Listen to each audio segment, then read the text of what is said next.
All right, welcome everyone. My name is Kim Marie, and I'm with the Evolutionary Astrology Network. And today we are going to look at the planetary method of chart interpretation. And so we have a volunteer to work with us over this next hour. So let's just jump right into everything, okay? First of all, in regards to the evolutionary state of consciousness, when you look at a chart, it does not show you which gender the soul is, the chart in question, nor does it show you that evolutionary state of consciousness. You have to determine that through interaction with the individual. In EA, we call it observe and correlate, or even having that conversation. And for me, a lot of times, I worry less about that evolutionary state when we're starting and more about interacting with the person. And then that kind of reveals itself as you go along. And I also tell people who are sometimes beginners to evolutionary astrology, don't get hung up on the evolutionary state. Allow yourself to play with it, because so many of us come in through consensus conditioning that sometimes we do what we call that Reader's Digest version of moving through that consensus world to individuate, and then sometimes moving on into that spirituated state as well. What's more important in my eyes is the environmental conditionings. What is the context of the person in question? What country were they born in? Were they raised with any religion? Did they have both parents? And so I've actually made up a list over the years of what I call my environmental conditionings that I ask anybody. You can see them on the screen right now. And, you know, the first three are pretty easy. If they have a house system they prefer, I usually read it in their house system that they're comfortable with. EA works with any house system.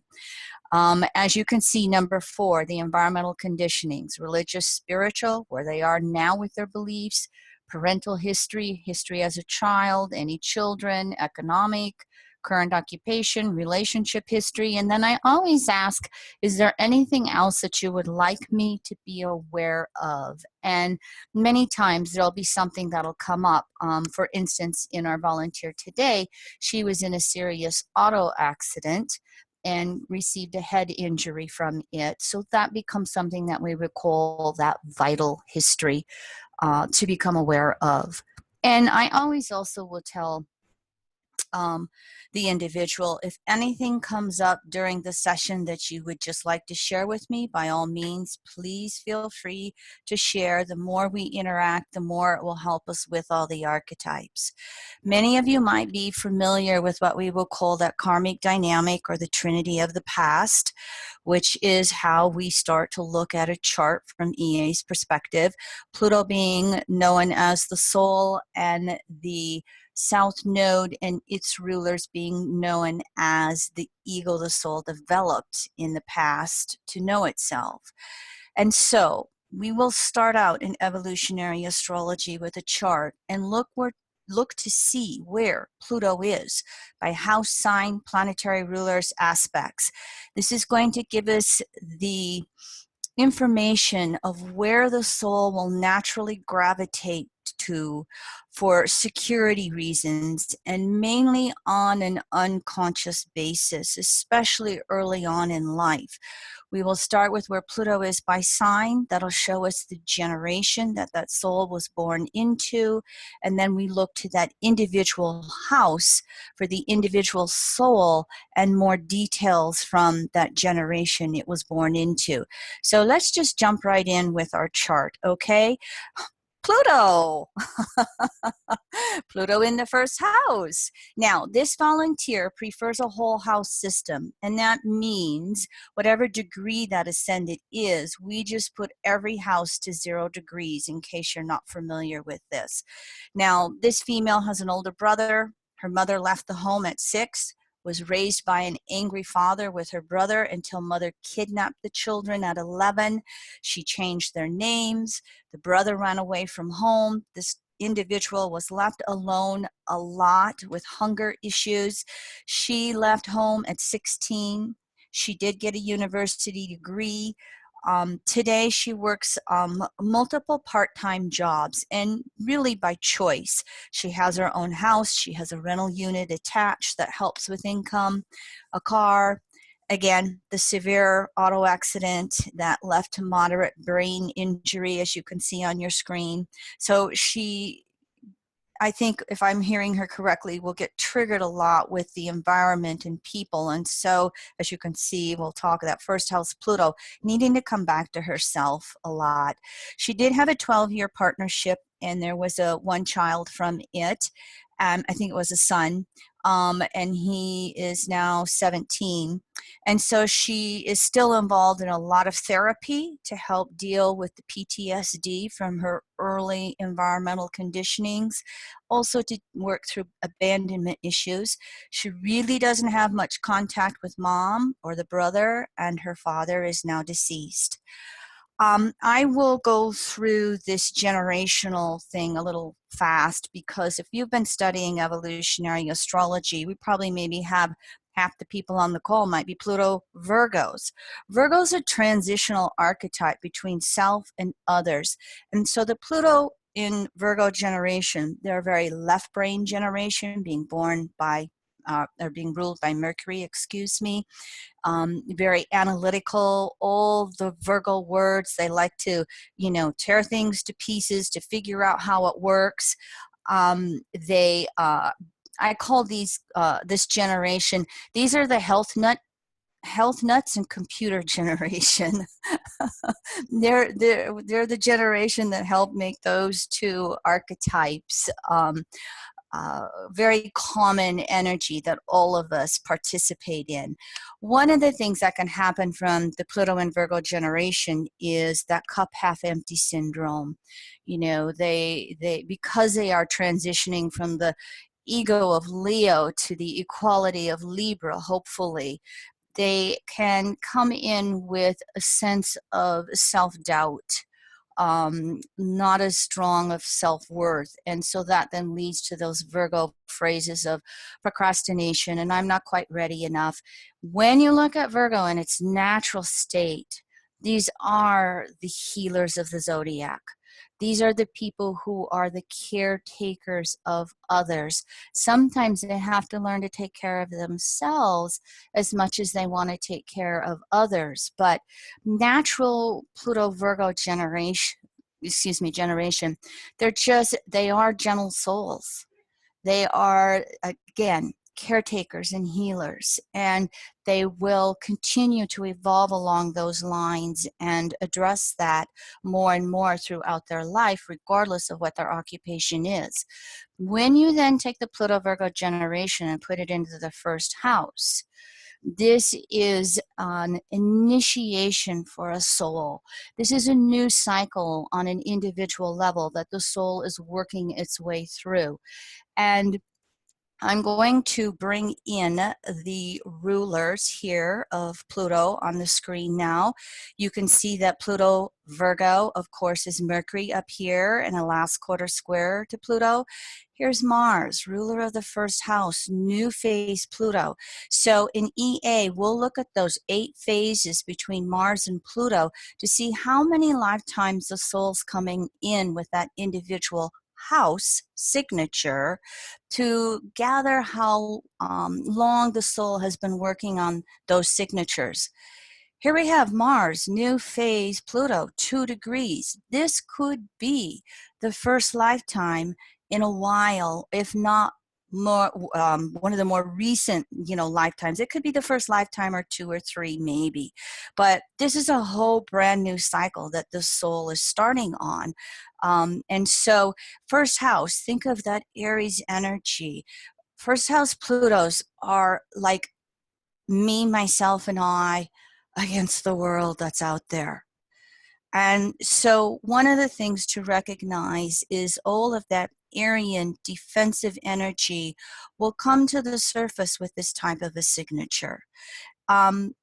They have to have time alone by themselves to be able to process everything from that Pluto polarity point, the 7th house, which we'll look at in just a little bit.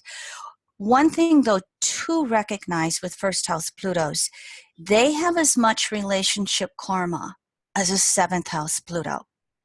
Whereas a seventh house Pluto will go into the neediness, I can't be alone. The first house Pluto is going, I don't know about all that relationship stuff. That's too much to do. I think I need to be alone. So there will be a, sometimes even a denial. I don't need any relationships. And of course, the polarity point says something else.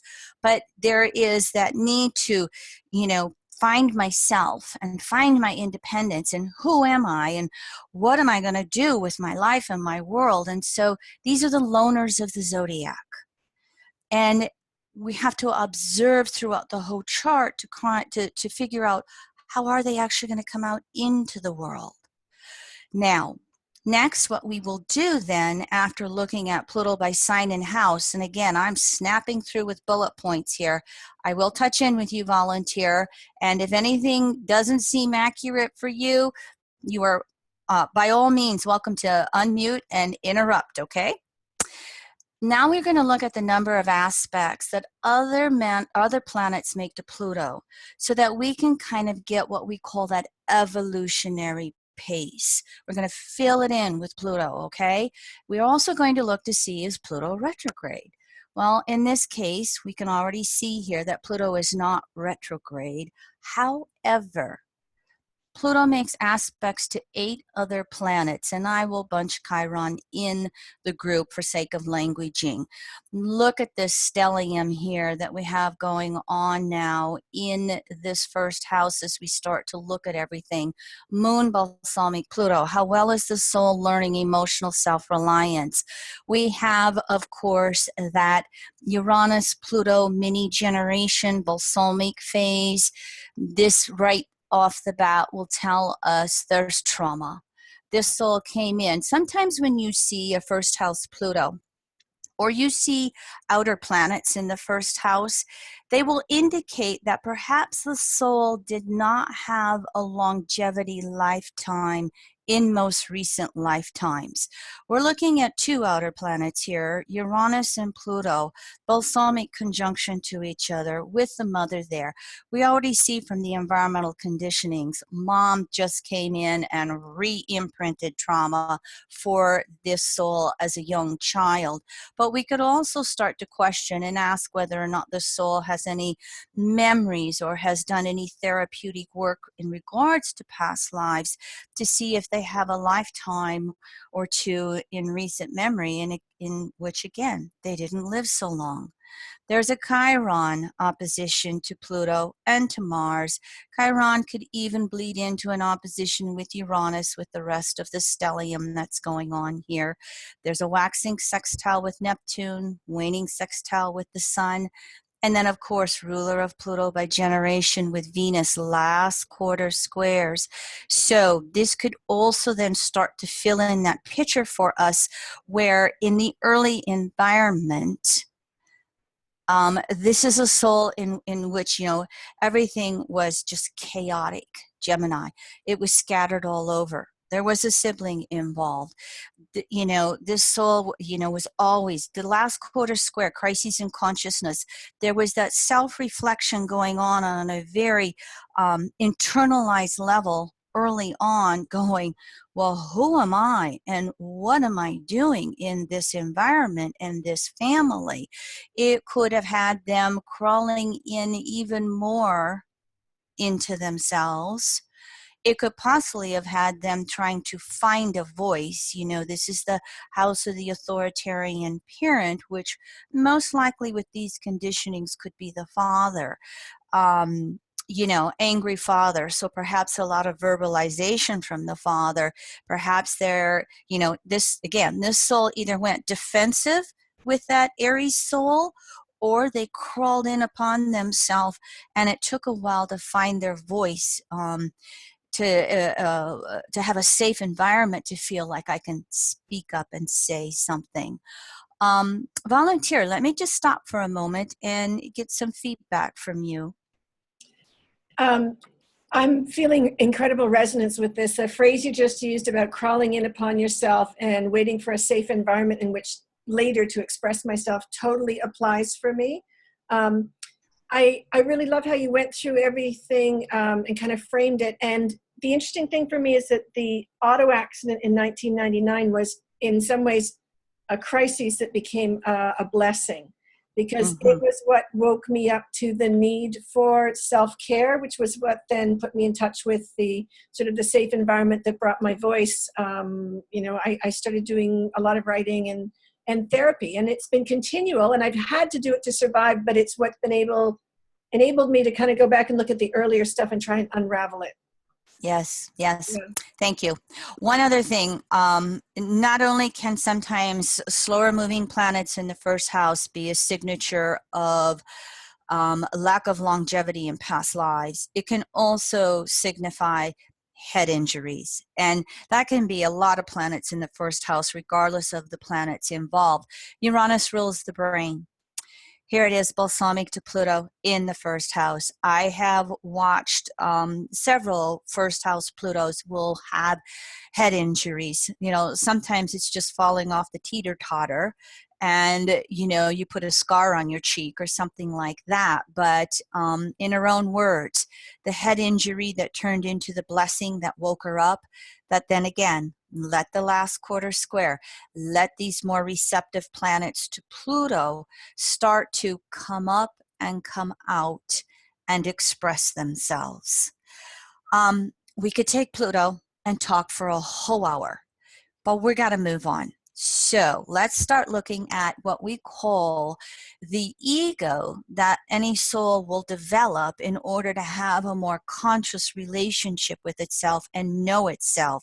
And of course, for those of us in EA, we call this the South Node. This is what we call that prior mode of operation on emotional levels that allowed us to make the soul conscious, and Pluto representing the soul. So let's now just take a moment and break this down. Oh, one more thing. And I still call this the Trinity. If you know, years ago when David Green and I were working together, this is the word we would use. However, this is what would be the third part of the Trinity, and it really could almost be the quad of the past, because when you start to look at that South Node, you've got to pay attention to where the South Node is by sign and where the South Node is by house. That will start to fill into the details of the South Node, as well as all of the other aspects in addition to that.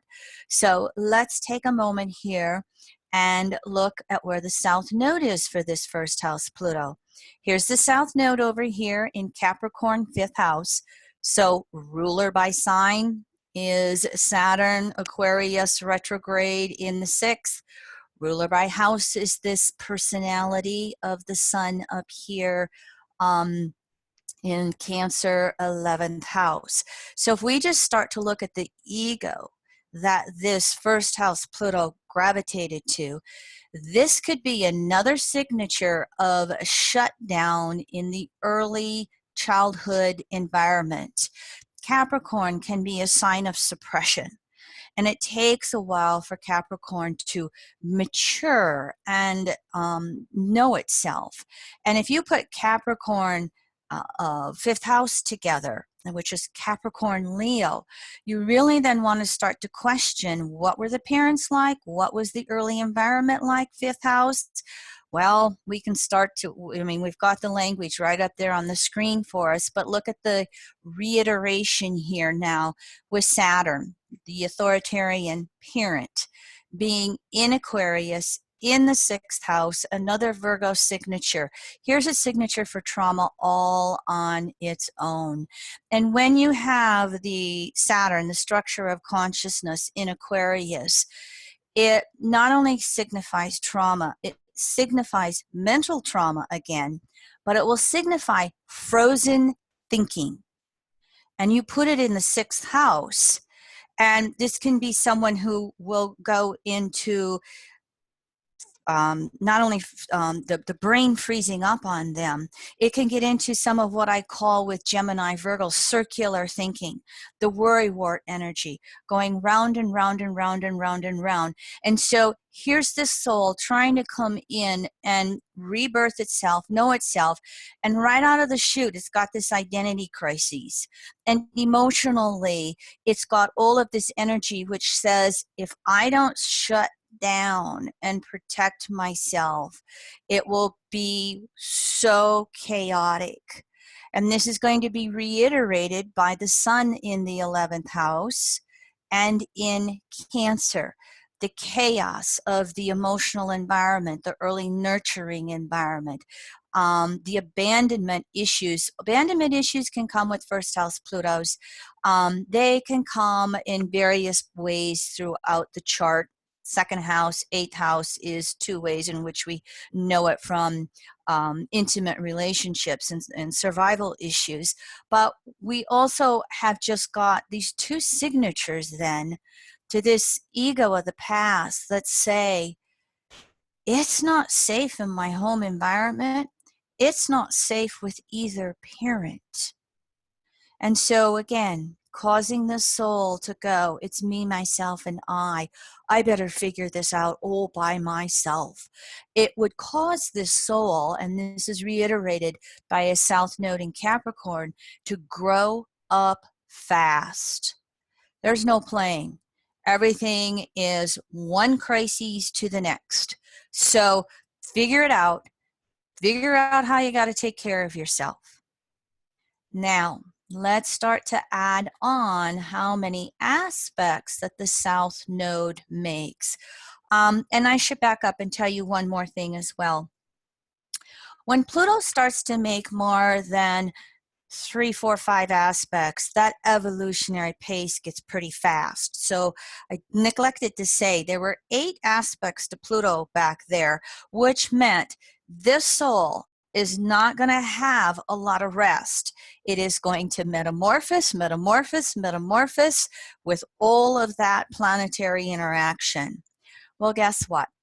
South Node has 8 planetary aspects as well.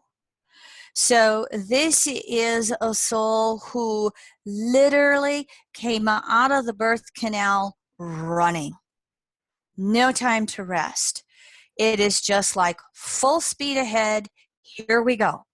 Now, the nice thing is that all of this energy then, it helps unfreeze the ego. So it will help unfreeze things emotionally, and with ruler up here in 6th and ruler up here in the 11th, it will also help unfreeze things on mental levels as well. So with all the internalization that goes on for the soul, it also then has them really starting to go, wait a minute, who am I? What am I doing here? How do I feel? What do I think? Which created a lot of evolutionary progression. So just by looking at the number of aspects to Pluto and the number of aspects to the South Node, just that alone, not looking at which planets, which signs, which houses, or even the type of aspect, just the number of aspects will tell us that this soul is in for a lot of growth this lifetime, a lot of change this lifetime. Luckily for first house Plutos, they're pretty restless. They don't want to be stuck. They usually do want to have things adapting and changing. A little harder on the ego here emotionally to work with that, because that South Node in Capricorn wants to shut down, and the fixed fire of the 5th house wants to go, wait a minute, I have to be emotionally stable, but it's going to be a give and take between stability and change on those emotional and mental levels for this soul in question. As the chart starts to come together, there's a lot of wide orb yods. We're not going to take the time to really look at all of them, but you can start to picture them in your chart. I came up with, I think, 3 yods, or 2 or 3 yods for this chart. And those inconjuncts, whether they're waxing or waning inconjuncts, inner adjustments, outer adjustments, they also serve to push change. Not, it's adjustments, whether you're doing it inwardly or outwardly. It's another signature for things do not get to rest easy. They must keep adapting. They must keep changing. They must keep moving. Now, one thing that you may be starting to recognize here as we look at Pluto and then, of course, the South Node is this square with Jupiter. So what I would like to do is bring in here the fact, this is the whole chart now, all right? I want to just bring in the fact that we have Jupiter square the nodes, all right? Before that, though, let's start to look at a couple of things. When we have planets square the nodes, it means skip steps. It means both the South Node and the North Node were active in past lives. So you have to start to read both nodes from the history of the past. Now, what happens with planets square the nodes, that archetype skips back and forth between the nodes, and it doesn't learn its archetypical lessons. That planet's development is arrested. I usually say it's the sticking point in the chart. It's what must be resolved in order to really have some evolution on a complete soul level. Now, when a planet or planets are square the nodes, you have to find that evolution node, which becomes that bottom line for the way out of skipping back and forth all the time. And it's the node that last passed over the planet. And how you will look at that is because the nodes move clockwise, and nodes are always compared to the planets, all right? Nodes are also compared to ascendant, descendant, midheaven, nadir as well.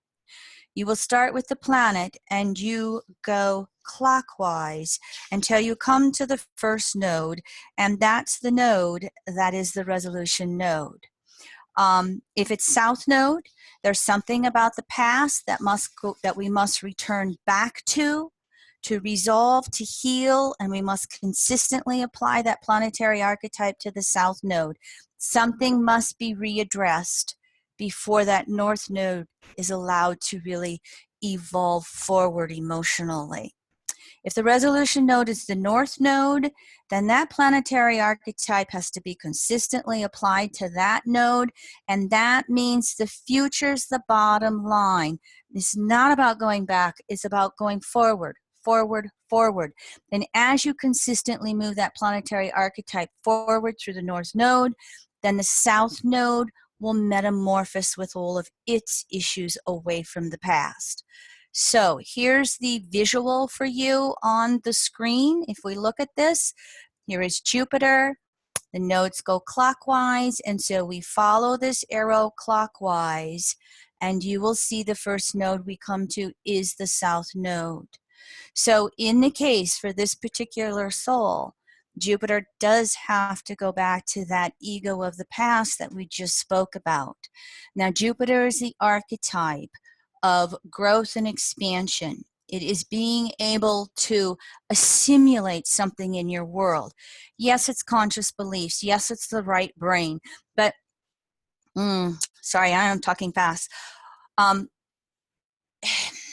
I have been reading evolutionary charts for 30 plus years, and the aspect that I have ran across the most with planets square the nodes is Jupiter. I should say the planet I've ran across the most.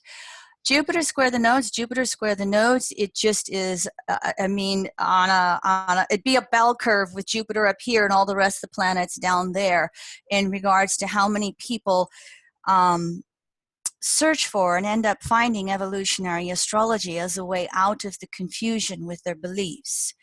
However, what I learned on a practical level with Jupiter square the nodes is Many times these are souls that just don't integrate understanding things. They will touch into this, they'll touch into that, but they will not follow through in really comprehending something. Now that is going to have a double signature here. If you look at Jupiter here in Aries in the 8th house, all right, the 8th house will help kind of mitigate some of that factors. But souls who have Jupiter in Aries, they race all over the planet, and you know, they read the first 2 chapters of a book. They take you know, a little bit of Reiki and then put their shingle out when they don't know what they can even feel yet. You know, you can find all kinds of different examples. In this case, with relationships, 8th house, this is going to add on to this first house Pluto signature of defensiveness and isolation, and I don't know if I can trust anybody, by the fact that Jupiter dips its toe into relationships, but I don't know if I can really trust. I don't know if I can really commit, even though this person was in a relationship 12 years, they never married. And so Jupiter really has to work with integration, integration, integration. And in this case, it has to go back to that childhood from the past. It has to revisit the wounds. It has to work to heal those wounds. Jupiter has to learn how to actually love itself, South Node 5th, on deep inner emotional levels. What could have happened with this Jupiter signature here, bringing in North Node as part of the past? This is another signature that's going to say, how many lifetimes has this soul had trauma in the childhood? When you see the nodes in Cancer, Capricorn, and planets are square the nodes, many times it will be an individual who skips back and forth between being the child and the parent, but they haven't learned how to come together in wholeness as an adult. And so one of the things that Jupiter is going to have to integrate here is, yes, there's wounding from the childhood, but we're going to come back here learning how to love ourselves so that we can mature and become healthy adult rather than just racing back and forth between the inner wounded child and I gotta be responsible for everybody and take care of everyone. No, you get to love yourself. And in that maturation process, Jupiter can then discern and decide when I'm going to be the parent and when I get to actually be an adult in a relationship. Let me just stop. Feedback from our volunteer. You're so right on. I'm totally excited by this. And indeed, it's the time I spend in therapy, and I'm unpacking so much historic past stuff. And I have some terrible traumas back there, and I think I'm unable to deal with it. And then I pull a little piece out and move through it. And I've had huge breakthroughs with it. And I have that sense of just starting to be a healthy adult. And my 17-year-old, you know, we've got about a year before she hopefully goes off to university. And so I'm really trying to put the emotional supports in place that I feel secure and stable on my own after she departs, so that I'm not reliant on that role of mother in order to feel secure. Yes, yes, totally. Totally, yes. I would also say with this Jupiter signature as well, volunteer, it is okay to emote to whatever degree you need to. Coming off of this moon balsamic Pluto, yes, it can signify some emotional melting, but it is sandwiched in between Uranus and Mars, and ruler of the South Node by sign showing shutdown, and again the frozen energy we talked about. Part of Jupiter's integration for you being in the 8th house is going to be able to let yourself emote, and I mean to the degree of rage. You want to find safe ways to do it. My joke is you want to dedicate a room in the house for the pillow and baseball bat. But you've got to, part of Jupiter's ability to integrate is going to be to let those emotions come up and out. The frozen emotions are also reiterated by ruler of the south node by house, and again, the north node being part of the skip steps with Jupiter as well. There could be lifetimes in which anytime you let go emotionally, it didn't go good. And so you've got to recover that process to just fully, deeply feel your emotions. And that process will really help Jupiter open up and be able to integrate and learn through just life, through whatever therapies you're going through. Okay, let's see if we can look at the rest of the chart now, okay? So in evolutionary astrology, the polarity point of Pluto is what we call that evolutionary intent. It is where the soul is intending to evolve in any lifetime. This is where the soul has to apply its will and its courage. And I don't know, for me personally, EA has been so wonderful in just knowing a language via astrology to apply to that polarity point and go, yes, that's what I'm doing. I can do that. That's the direction I need to go, rather than being so stuck in the past. I just love this whole methodology right here and helping our souls evolve. Now we will apply the same thing. The polarity point of Pluto by sign is the generational lessons evolving forward. The polarity point by house is going to be how the individual soul is moving forward. Now, here we are, back to just the simple chart. First house Plutos, what are the lessons? Relationships. They do not get to stay cocooned in their isolation.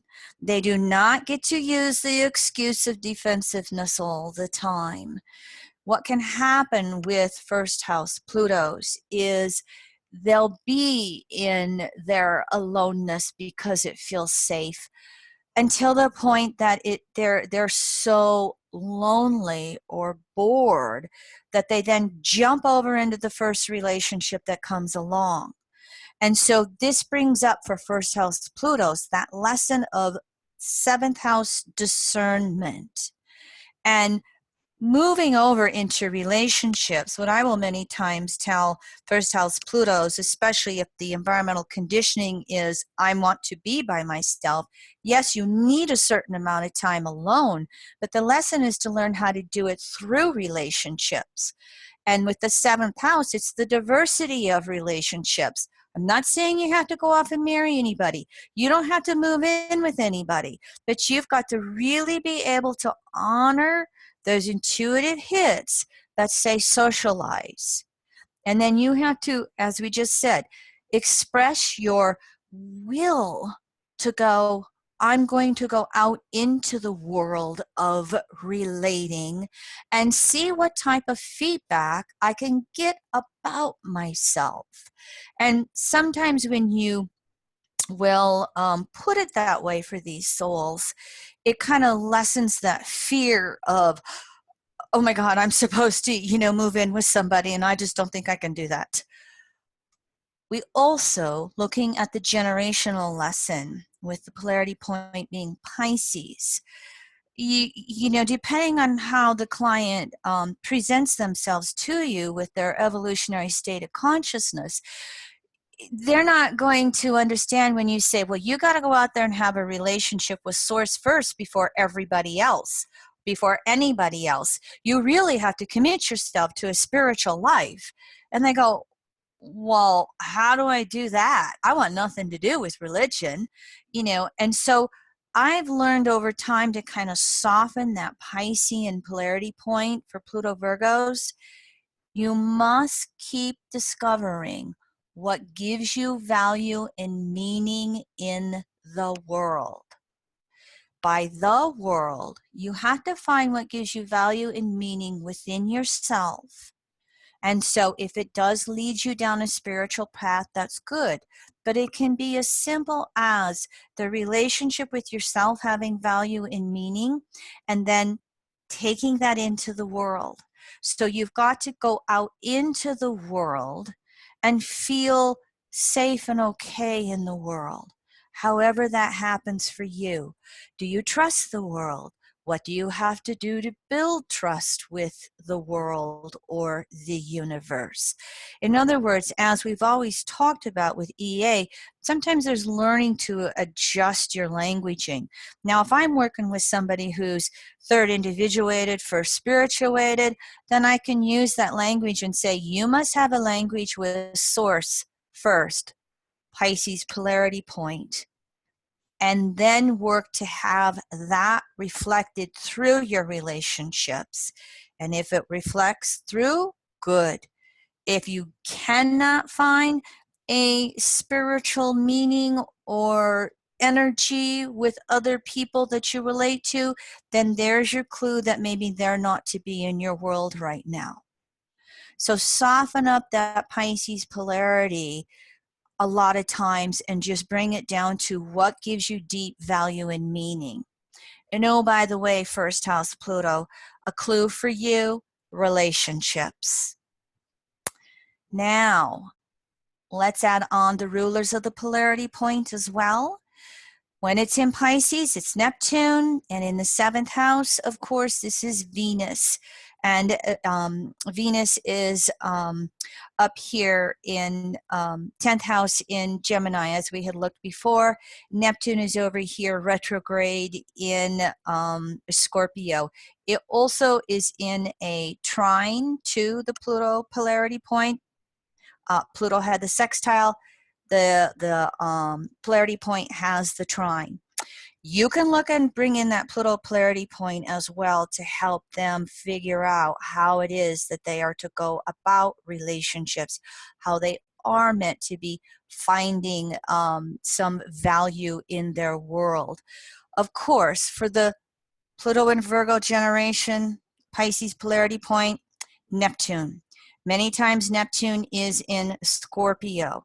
And so as a generational basis, these souls really have to dig deep with themselves in a psychological awareness. EA talks about how the Pluto and Scorpios really have to come to terms with manipulation. They have to come to terms in this place, in this area. It would be around conversations as well. It may have added on to the defensiveness where this soul would intuit what needed to be said for survival reasons. But as she has evolved, it's been really learning to find the deep intuitive voice within her and finding the courage to express that with others without feeling like she'll lose her life.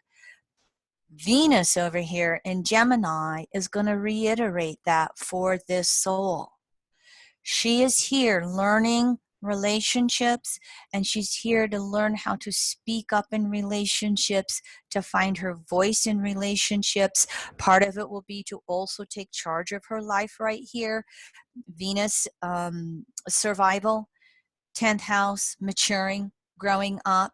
The more that she learns that value in meaning in her life, the more then it will help her find that courage to take care of herself, and both of them finding her voice with others. There will be the listening of the 7th house, yes, but there will also be, because of what we've discovered from the karmic dynamic from the past, this is a soul who's got to learn how to unmelt her defenses and to be able to emote and speak. And so now we can see that the Pluto polarity point and his rulers will be a part of this picture in learning how to do this. Now, Venus is in a waning in conjunct to Neptune, the two rulers are not in the easiest relationship to each other. So this could give us some clues, outer adjustment, that she has ran into time periods in her life where she had to speak up. She had to stand up for herself in relationships. She couldn't just allow others to do her in with that stellium over here in the first house.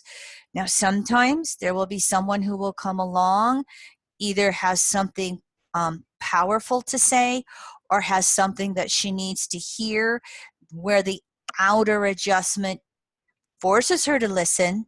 It will be both of them that'll go back and forth with this energy. Now, what about those aspects here to the Pluto polarity point? Well, there were 8 aspects to Pluto. There are 8 aspects to the Pluto polarity point.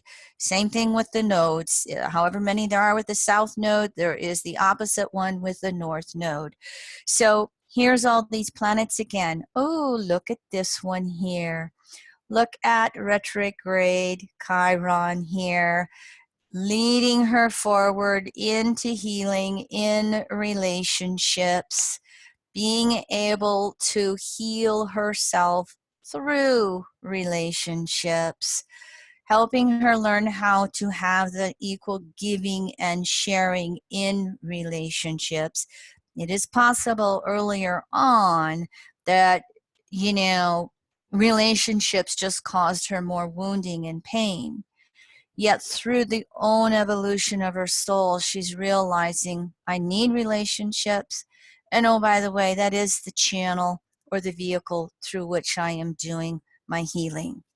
We don't have time to go into all the aspects, but can you start to see how important just the rulers of Pluto, house sign, polarity point, house sign are, how they add to that picture without even looking at where the nodes are? So, North Node, this is the ego we're intending to evolve towards. This is the leading edge of the soul's emotional growth. It has a fair amount of insecurity to it because it's so easy to go back to the emotional securities of the South Node. So here again, it requires some will and some courage on emotional levels to really move forward with the North Node. Let's also then include the rulers of the North Node by sign and the rulers of the North Node by house as well. Here's the North Node. We can see that it is over here again in Cancer, 11th house. Look at the 2 rulers of the North Node over here.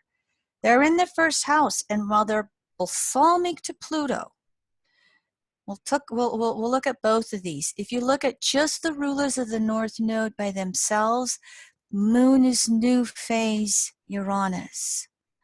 There's all kinds of new emotional beginnings about herself that are just spontaneously busting out of this soul. She will be moving towards getting in touch with herself emotionally, one way or another. Yes, it started out with trauma, but as she again is evolving this lifetime, she is learning to recognize that all of these relationships in her life are going to be giving her a fair amount of feedback of how she can continue to heal herself on emotional levels, to heal her own inner wounded child, to allow her own emotions to just, again, spontaneously start to pour forth from her. This also will add on to the emotional courage to learn herself emotionally. Now, you may know that Moon Cancer 4th house goes through those cycles of withdrawal and animation. Yes, we'll definitely have some withdrawal that can go on here with this signature, but it can also be animated as well with the first house. So one of the things that the soul can do in her own evolutionary progress is to honor when she needs to emotionally go inward and when she just wants to bust out emotionally and go, I can emote. I can do whatever I want emotionally. It is safe. I am free to just, laugh and cry and just go all over the place on an emotional level. See how that ties into that Jupiter square the nodes that we talked about before as well? So, these two balsamic Pluto, on some of the deepest levels possible, this soul is moving into emotional self-reliance. She came through trial by fire with her early childhood, but look at how tight the balsamic conjunction is to Pluto. Now these rulers are also opposite the polarity point, so they're over here continuing to provide some objectivity as well of how to relate with herself emotionally, as well as learning how to relate to others on emotional levels, especially as she feels she can come into her own adulthood, because she did not have the role models in her childhood that would teach us, healthy emotions and when to emote and when to, kind of listen or just feel rather than having to, have a temper tantrum. And maybe these were necessary when she was early on. But both of these signatures with the North Node as she's evolving is showing us how, okay, after I've had all this emotional interaction with someone, how do I just come home and how do I just set and how do I just feel? How do I feel my way through whatever the interactions were? What am I feeling? Am I upset? Am I triggered? Am I peaceful? Am I happy to be home by myself? There can be a lot of reflection here with these two rulers, balsamic, this Pluto, that will then add to the awareness and knowledge of how they need to evolve themselves emotionally to then go back out there and relate into all those relationships again. Okay. Of course, the other thing we will look at is how many aspects the North Node makes to, or how many aspects the North Node makes to other planets, and same amount of aspects that it made to the South Node. All those same planets relate to the North Node as well. There's 8 of them. So it starts to bring in a lot of busyness in evolving the ego forward as well. We don't have the time to go through them in detail. Just know that with this many aspects, it's what we said before. There's so much going on emotionally with every other planet in the chart. And almost every other planet, minus 2. So all these planets then are really working with this North Node in finding that ability to evolve and grow on emotional levels. I will point out, though, that the ruler of the Pluto polarity point by sign, Neptune, and Chiron aspecting the Pluto polarity point, and the nodes. Here's this grand trine that comes in that we've not looked at yet before. And so there is, I look at trines 2 different ways, okay? I call them the couch potato aspect. Those squares and oppositions, we can't just sit on the couch. The tension forces us to act. The trines, we can go so far and go, oh, this feels so good. I'm just going to stay right here.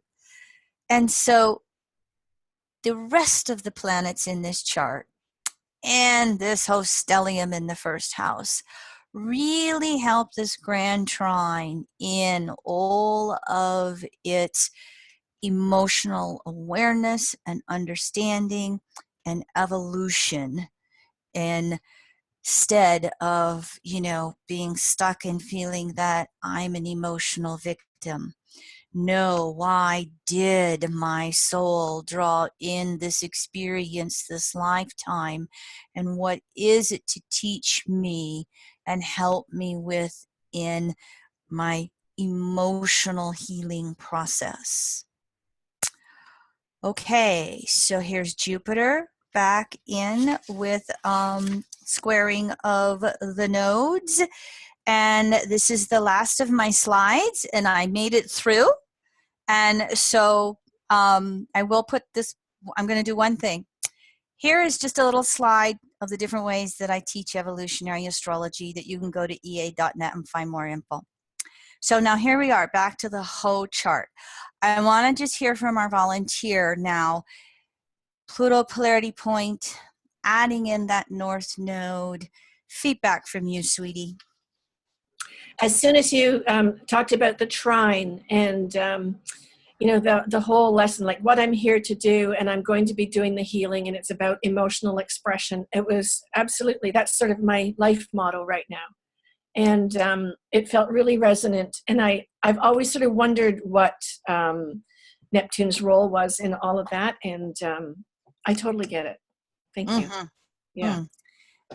Neptune, Neptune and Scorpio allows us to dig very deep psychologically when we put in that effort. If distorted Neptune in Scorpio, it's always somebody else's, fault or problem. Neptune and Scorpio, when we want to own it, we can really do a lot of metamorphic spiritual work.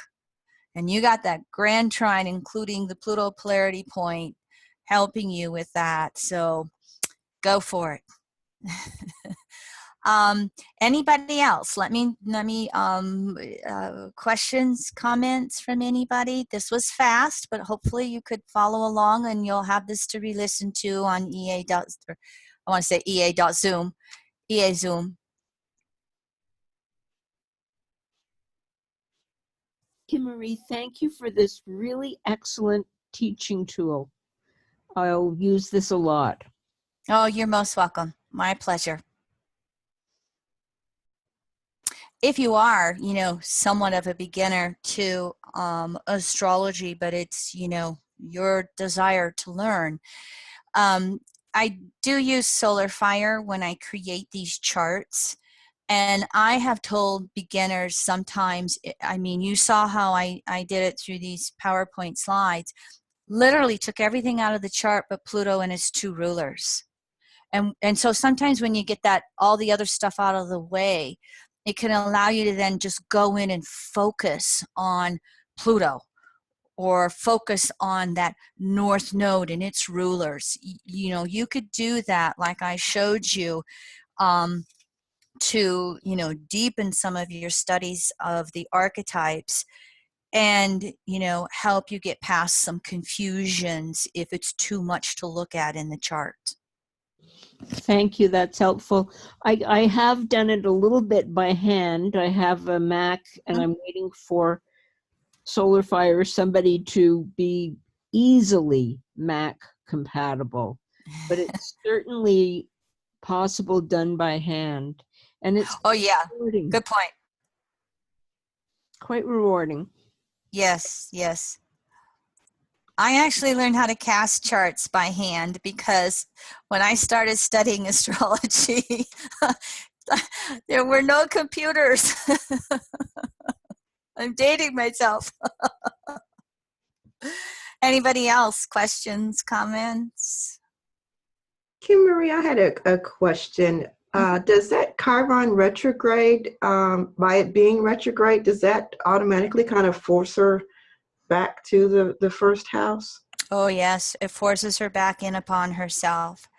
From all the distortions of the wounding here in relationships, forces her back in to discern who am I, all that Virgo pondering self Yes.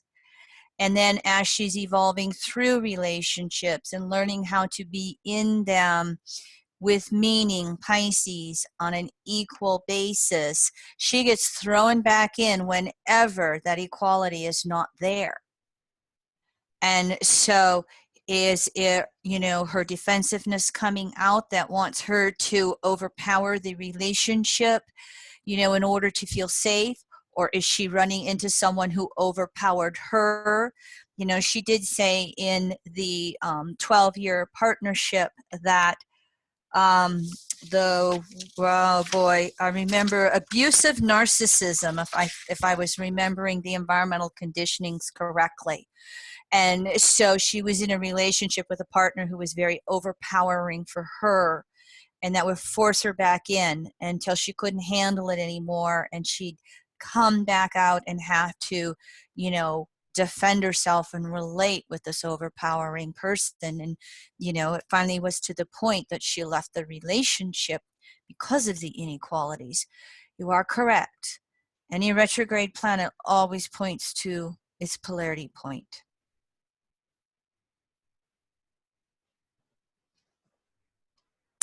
Anybody else? Questions, comments?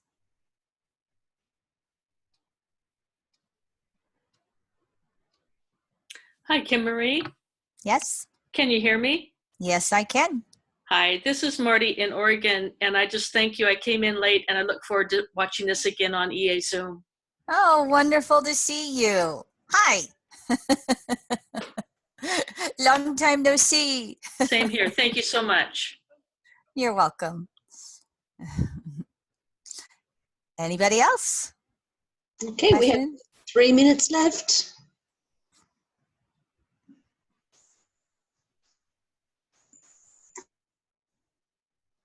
Well, I get to go woohoo, Linda and Wanda. I actually did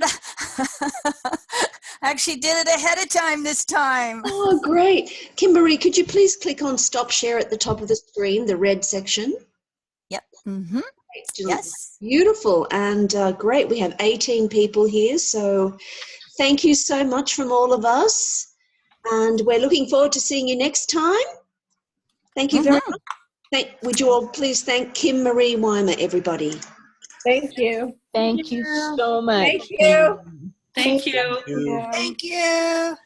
Most welcome, everybody. That was great. My teach. Hmm.